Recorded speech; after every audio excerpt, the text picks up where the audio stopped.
Welcome, and thank you for joining us today for our May installment of the Navigating Loss webinar series.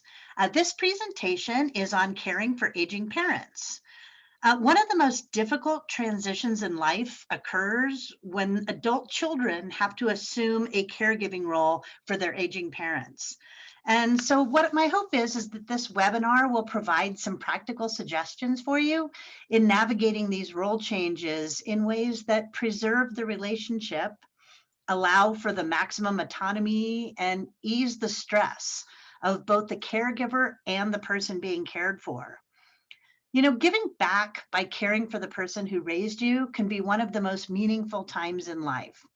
And hopefully this webinar will help you avoid some common pitfalls and set you up for success as you assume this role.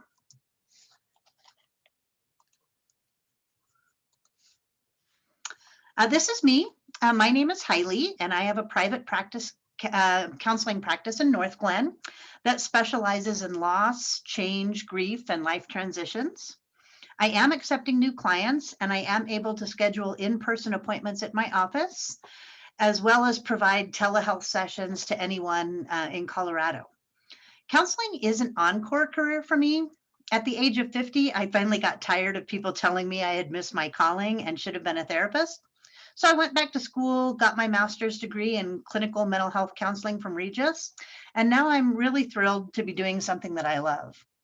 I've been a hospice volunteer for over 5 years. I worked in patient care, and I did my year-long internship in the Grief Center, and I still facilitate grief support groups at True. This is where I discovered my passion for working not only with people who are nearing the end of life, but also those who are tasked with caring for people who are ill, dying, or simply just getting older and needing more help. So there are several factors that will determine how difficult it is to make this transition to becoming a caregiver for an aging parent or parents. Sometimes your parent is pretty independent, active, and self-sufficient, and then an accident or illness requires a sudden shift. And then other times it's more gradual as memory, health, or physical capabilities start to fade over time. Another factor is how willing your parent is to overtly rely on you for support. Is your parent one of those who is openly asking for or accepting of their need for your help? Or do they deny the need for help and you need to be a little more subtle in how you approach facilitating care for them? A huge moderator is going to be what your personal history is and the history that you share. Has it been a close and loving relationship, or has there been some previous conflict or unhealed hurts? Is your father who really relied on your mother for support, and now that she's gone, he's ready and willing to have you provide that support for him? Or are you caring for a mother who has always been the nurturing caregiver of the family and is having a really hard time accepting the role shift into someone who now requires care? You also have to factor in other personal obligations that you might have, such as, do you work full time? Do you have young kids at home? What is your health like? Do you have the time and physical ability and energy to take on this role? Or is this something that you're trying to cram into an already stressful and full to the brim life of your own? Also, where are your parents physically located? Are they just down the street or halfway across the country? Are they just down there where you can pop in often, or does going to see them require taking some time off work and traveling? Do they live in a rural area where community resources are scarce, or in a big city where there are tons of community programs that you can connect with? Then you have to consider what resources you have available to you. Are they or you financially secure enough to take on the financial aspects of this caregiving role? Do you have siblings that can help? What long-term care or health insurance policies are there? Do you have the room to move them in with you if needed? Do you have the ability to move in with them if needed? All of these things are going to affect how you and your family navigate this transition. I'd like to start first with what is important to the person who requires care. The first thing that most people worry about and want to maintain above all else is a sense of personal autonomy and control. The idea that even if you are physically limited, you still have a say in what happens to you and you can direct your own care. As a caregiver, it's really important to keep that primary need front and center in your mind so that you understand that their resistance to being told what to do isn't about not thinking that it's right or wanting to be difficult, but it may just be coming from a feeling that they are losing control in their lives and they want to hang on to their autonomy for as long as possible. The second one on my list is generativity. That is the need to feel like they still have something of value to pass along to the next generation. So, asking your parent for advice, keeping them in the loop on family issues, and also making them a part of the decision making process along the way is going to be really important. As people age, they also have a need to know that they've made a mark on the world and will be remembered. So, doing some kind of a legacy project, a video of their oral history. There's a list online of questions of a lifetime that you could use to do like a video history of their life. Putting together a photo album or an all about me book. Those are for sale on Amazon, where you ask them to fill in stories about their life. And just going through old things and deciding who might want what can mean something too.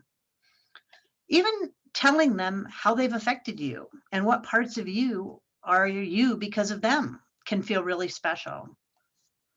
Hope changes as you age. You go from hoping for a few more good years to a few more good days than bad. And then even at the very end, you can hope for a good death or that you will be able to spend time surrounded by those you love. The need to have something to hope for and look forward to never goes away. So be sure to ask about what it is they are hoping to do, accomplish, resolve, or have happen, and how you can make that happen for them. This next thing on the list is wanting to be comfortable and safe, something that is also a universal human need. To be comfortable and in a comforting environment surrounded by your favorite things, to be well cared for and not in danger of being a harm to yourself or others. So these conversations about comfort and safety can be among the most difficult to have. And we'll talk a little bit more about that later in the presentation. People also want to preserve their dignity. Losing control of your body, especially toiletry, is often a really big fear people have as they age. They don't want to be a burden. They don't want to suffer indignities. So, putting things into place as much as possible to make sure that privacy and dignity are respected and protected as much as possible is such a key need. And the last one here goes back to the first one. Sometimes a parent can accept that what they want isn't practical or possible a lot easier if they feel like they have heard what they have been heard and that what they wanted is being respected. Uh, and they were part of the discussion and the decision. And even really hard conversations can have a good outcome if somebody feels heard, respected, and listened to. And this slide is more about what your needs will be as you make this transition and becoming a primary caregiver for your parent. The first is life balance. You're going to want to be able to maintain your own life while taking on this role. And most importantly, and I'm going to stress this, not feeling guilty for needing to have your own life and to advocate for being able to carve out time for other things that are important to you. This will involve getting some support in place that can come from other people, professionals, support groups, community resources, and not trying to take it all on yourself and taking on the roles that you feel are the best use of your particular strengths and outsourcing the tasks that you don't feel like you will be up to and helping preserve your sanity. Caregiver burnout is a huge, huge problem, and trying to do it all yourself will certainly stress you out very quickly and push you off the deep end if you don't spend time getting your resources lined up. Another huge need is to keep the relationship with your parents strong. If this is someone you have had a beautiful relationship with, then that doesn't have to change. It will be different, but it can still be beautiful. And if this is someone that you've had conflict with in the past, sometimes this can be a great opportunity to mend that relationship and make the final years among your most treasured. There will most certainly be a lot of mixed emotions that come up for you surrounding resentment, overwhelm, fear, sadness, guilt, anger, frustration. Get support for those things outside of this relationship with your parent. See a counselor, vent to a spouse or a friend, find a support group, but avoid dumping on the person requiring care so that you're not making them feel like a burden. There will also be a great deal of uncertainty about if you're making the right decisions or knowing what is the right thing to do. And there are a ton of caregiver resources out there that can help you reduce that uncertainty and make decisions and get information. I will point you later in the presentation towards a few of those resources right before the last slide. But the important thing to remember here is to seek out support for yourself. I work with so many caregivers who have regrets because their caregiving role snowballed and they wish they could have a do-over, or they felt like they didn't do it well because they tried to do it all and got really overwhelmed. So taking some time in the beginning to get things in place and knowing what to expect can help you avoid having those regrets or wishing that you had done things differently, if only you had known.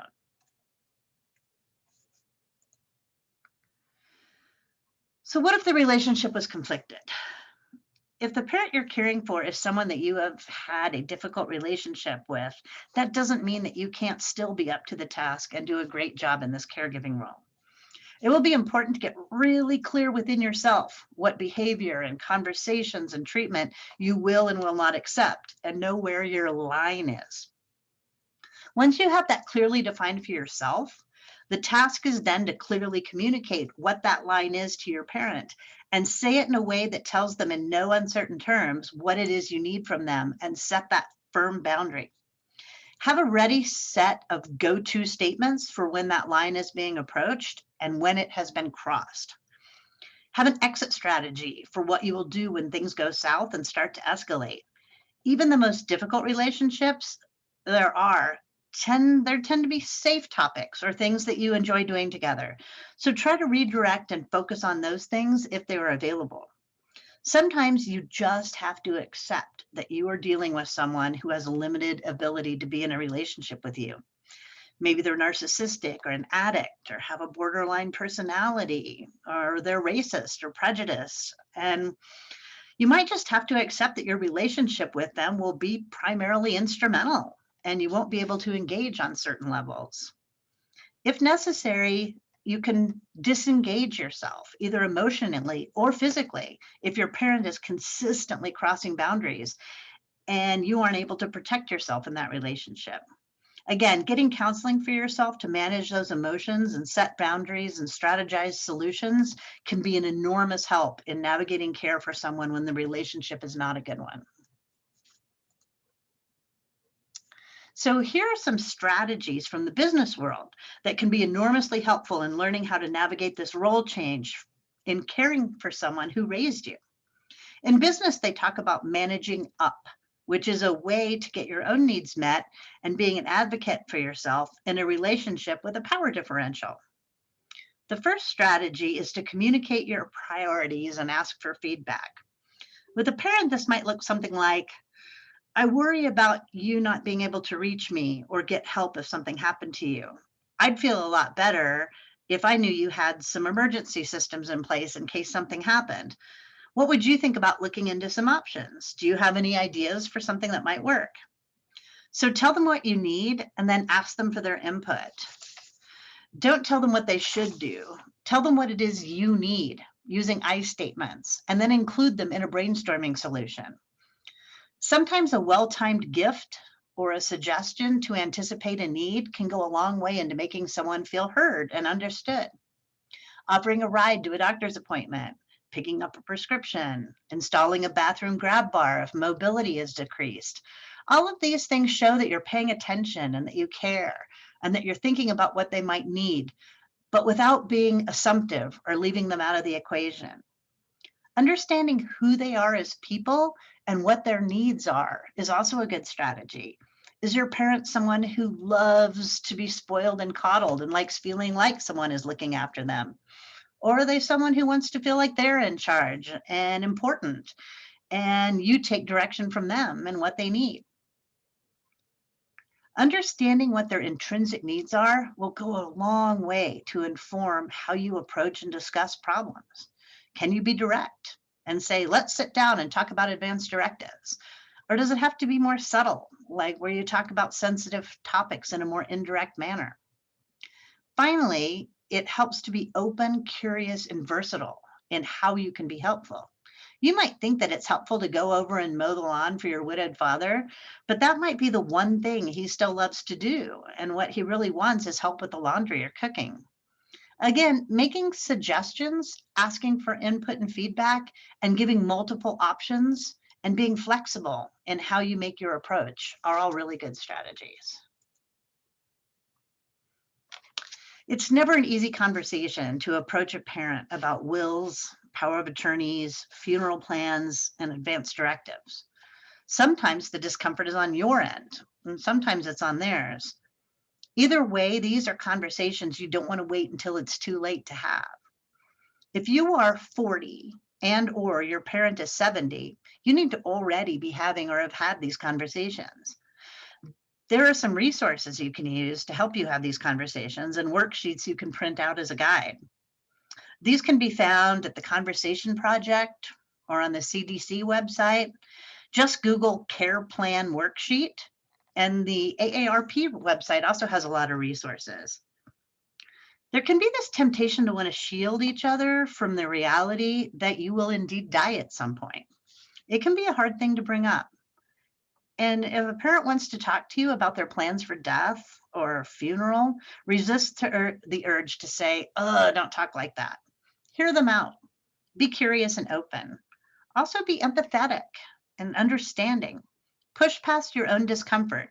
You'll be very glad you did, because when the time comes for you to make decisions on their behalf, you will be armed with the knowledge of what their wishes were. If your parent isn't bringing it up and is resisting your attempts to discuss it, using basic effective communication strategies can also be really helpful in having these difficult conversations. Like this meme says, the biggest mistake we make in any communication is not listening to understand, but instead waiting our turn to talk. And you're already formulating your reply while they're speaking. Making the time to have the conversation when you are not crunched for time is going to be really important. Ask for their opinion and really listen and pay attention not only to what's being said, but what isn't being said and how they're saying it. Ask a ton of questions. Be really curious about what it is they want. Approach it not from a position of trying to bend them to your will, but to determine how you can work together to put something in place that eases your sense of uncertainty, but also respects their wishes. If you speak from your own experience and communicate what it is you need, instead of starting with, you need to, then it will be way more well received. A general approach might sound something like, I would really like to understand what you have in place in terms of living wills and advanced directives so that I can properly advocate for you in the event that you are ill or unable to advocate for yourself. Can you show me what you have and where I can find it? If you don't have things like that in place, can I help you put it together? I have this checklist I got on the AARP website I'd like to go over with you. And here are some, instead of this, try this suggestions. So you can see the difference quite clearly, and you're too old to drive. And then instead say, there are a lot of reckless drivers on the road these days. Have you noticed that? I'd feel a lot safer if we could find a way to cut down on how much you drive. Or you shouldn't be living alone. Could be softer if you said, I'm really worried that living alone could mean something could happen to you and no one would be there to help. Do you ever worry about things like that? And then instead of saying, oh my God, this place is a mess, you obviously can't care for it anymore. Maybe you could say something like, I'd like to get you a weekly cleaning service as a Mother's Day gift because I don't know what else to get you and you deserve to be treated like a queen. So these are just some suggestions on how to soften up things that can, be harsh or difficult conversations to have. And then there's the dark side. When people think about caregiving, they sort of expect things like sadness and stress and overwhelm. But this slide talks about some of the other less talked about emotions that can come up in caregiving. The big one is guilt. Oh my gosh, we are so good at feeling guilty about everything. Feeling guilty if you can't be there as much as you'd like. Feeling guilty if you can't care for them in your home. Feeling guilty for being unnecessarily harsh or dismissive in a weak moment. The other thing is resentment. You can feel so much guilt for being resentful about how much time and energy it's taking and about how you really didn't ask for this whole new, really difficult full-time job when you already have a full plate. You also might feel angry that you have to care for someone who didn't take such great care of you, or that your siblings are expecting you to step up and criticizing everything you do, but don't seem to want to do any of it themselves. This can stir up feelings of unfairness and exasperation, and then just the uncertainty if you're doing the right thing, fear of doing the wrong thing, fear of not knowing, and also managing your fear of losing them. Then, if they're suffering or if the caregiving role is really intense, it's not all that uncommon to wish it to end and then feel very guilty for even thinking that. All of these emotions are the ones that you don't really talk about, but everyone experiences. And sometimes just knowing that this is normal and expected can go a long way to not feeling like a terrible person when these things show up for you. As I mentioned previously, caregiver burnout is very, very real. And here are a few ideas for how to reduce your risk of burnout. The number one thing to remember is that there is a huge difference in giving from yourself, from a position of being full enough to have something left over to give, and then trying to give when you're completely depleted and empty. What fills you up? Is it going for a run? Getting 30 minutes of quiet time to read a mystery? Having a morning cup of coffee with the crossword? Don't deny yourself the time and space to do the little things that fill you up. It isn't selfish, it's essential in being a good caregiver.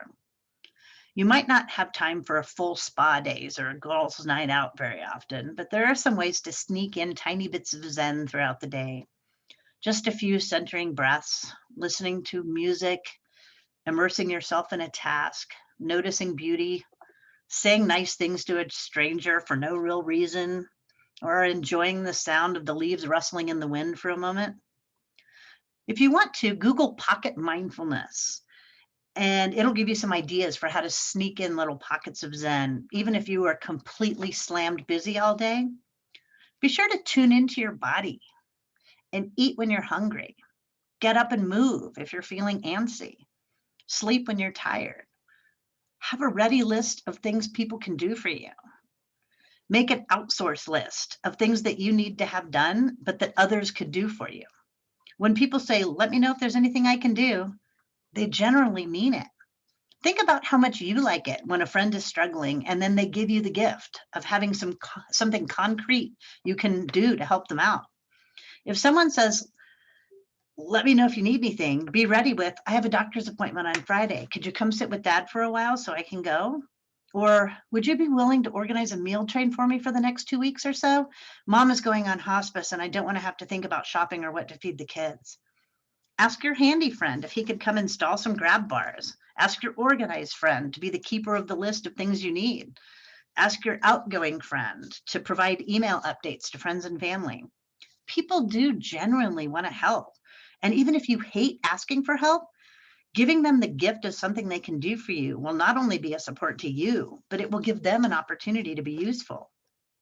And finally, getting some counseling for yourself and spending 1 hour a week talking about what all of this is like for you and how you can better manage your own emotional reactions is hugely helpful to keeping your sanity and avoiding burnout. If there is an online or in-person support group you can join, people find those really helpful as well. Just being around other people, even 1 hour a week, who get it and know what you're going through can feel so great. Not only to get support from others, but also to give support from people who are struggling with things that you might have already figured out. It's a great thing to have a community of fellow caregivers to lean on and vent so that when you can keep it together when you have to. And this is knowing your options for relief. because getting outside instrumental support is also a must. Do your research, or better yet, have your super organized friend or coworker do the research for you if you find yourself suddenly thrown into a caregiving role. If you live in a big city like Denver, there are tons of resources. There's in-home CNAs and respite volunteers and caregivers that may be covered by insurance. There's free rideshare services through community agencies. There's really great assisted living facilities, and that can provide a huge peace of mind when it becomes unmanageable to keep them at home. And if the end of life is near, bringing in hospice for the final 6 months will open up a wealth of resources. There are social workers and doctors and nurses and palliative care and patient care volunteers. Knowing what resources are out there and how to mobilize them when you need them will help you feel like you've got the help button right on your fingertips when you need it. Even if you're not quite ready to push the call button yet, knowing what's out there and how to reach them is going to be really helpful for when you need it. And here are the resources I was talking about. There's a booklet on managing caregiving from the AARP, and it's this one called Juggling Life, Work, and Caregiving. That can be either downloaded or ordered from the AARP website. Also, there's a 5 wishes form. These can be found in most doctor's offices, but you can also download a free one from the internet. And it's a great way to go over what sort of advance directives and funeral arrangements, et cetera, that people want in a conversational way. But also in most states, it can be kept as a legal document. The Conversation Starter Kit here is a checklist that you can order from the Conversation Project website. There's also a lot of great caregiving resources at caring.com. And if you're struggling with understanding the mindset of your aging parent, I really love the book, Another Country by Mary Piper. This could give you some real insight into the emotional experience that your parent might be having and make it easier for you to understand and approach them in ways that they can understand and accept. And of course, there's counseling. If you feel that this presentation has been helpful, but you would like to get some one-on-one support for what you're going through, this last slide is my contact information and the location of my private practice. If you or someone you know would like to do some individual counseling, I am accepting new clients. I have evening and weekend appointments available and offer a sliding scale fee structure if my full fee isn't affordable for you. It would be an honor to support you in your personal journey or support someone else in their journey. So please reach out to me if you have any questions or if you aren't comfortable asking in an open forum, or if you are listening to this as a replay on my YouTube channel. I'm going to turn off the recording now so that anybody can share in the Q&A. So this portion will not be recorded, and I'm going to go ahead and stop the recording now.